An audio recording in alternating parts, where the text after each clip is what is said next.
Hi, I'm Joe Klink, co-leader of the Aviation Club, and usually I would have someone sitting next to me here, but today we have Kelly McJoynt joining us via the internet.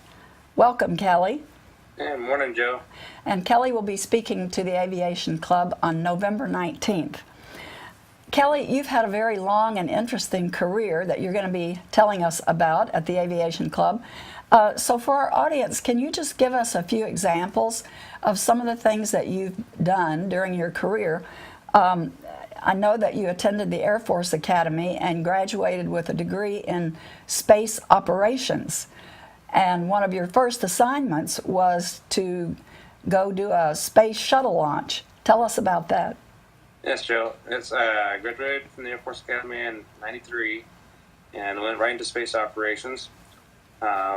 One of the first missions I was assigned to was a STS-70, a space shuttle mission.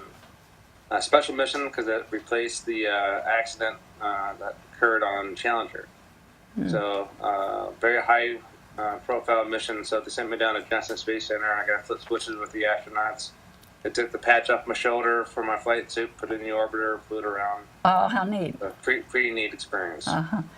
Well, that must have been fun to do a space shuttle launch. I know you also flew and trained others to fly while you were in the Air Force. Can you tell us about some of the places where you flew and some of the airplanes you flew? Yes, so right after my first two space tours, I did the space ops tour with the shuttle, then a space launch at Cape Canaveral. I got selected for pilot training. After the pilot training was complete, I flew the F-15E Strike Eagle. My training included flying a T-34 with the Navy and a T-38 with the Air Force before that. Then I flew Operation Southern Watch and Northern Watch in Iraq. And I'll have some war stories to talk about that. I'm sure you do. Were you deployed in other locations overseas as well? Yeah, so during my time in the Air Force, after deploying to both Kuwait and Turkey to support those two missions, I also deployed to Afghanistan for 7 months, where I was the chief of wing plans.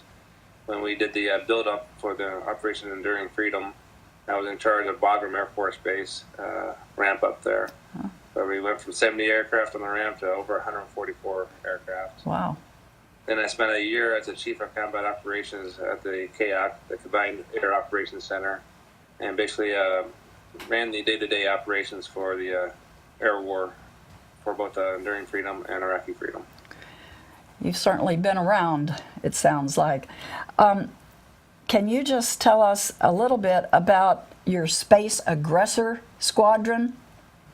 Yeah, so after the flying tours were complete, an opportunity came up that really fit where I was at. The Space Aggressors is a group of guys that the Air Force has that help train aviators on the threats of space. And having a space background and a flying background to be able to translate the two fit right into my alley there. We would do GPS jamming over the ranges in Nevada, so the guys could fly without GPS and understand the limitations that causes, as well as train our space guys that there are threats out there. So we hopefully can meet those threats. Yes, it's eye-opening for the guys because training does not usually include going against threats. It's more about maintaining the systems. Yeah. So it's a good learning process for them. We look forward to hearing from you, Kelly, and thank you very much for your service as well. So we look forward to all of you joining us as well at our Aviation Club on November 19th in the Social Center at 3:15. Thank you.